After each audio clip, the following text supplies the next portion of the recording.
Hello guys, नमस्ते. मी प्रशांत थेट अमेरिकेतून तुम्हाला काही इन्फॉर्मेशन देत आहे. सध्या इथं आता क्रिसमसचे दिवस चालू आहे.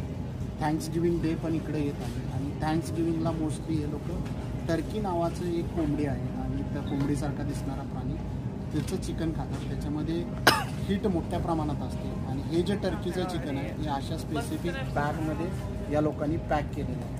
मटन आणि चिकन इथं फ्रोझन पद्धतीनंही मिळतं, कारण ओपनवरती मटन चिकन पॅक करणं हे ह्या लोकांना म्हणजे इथं अवॉइड केलं जातं. म्हणजे कोंबड्या किंवा जो काही मांसाहार आहे हा ओपनली आपण करू शकत नाही.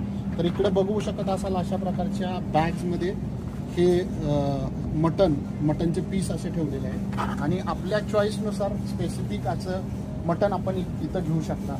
हे आपण इकडं बघू शकत असेल की हे डिफरंट प्रकारच्या ॲनिमलचं हे मटन किंवा वेगवेगळ्या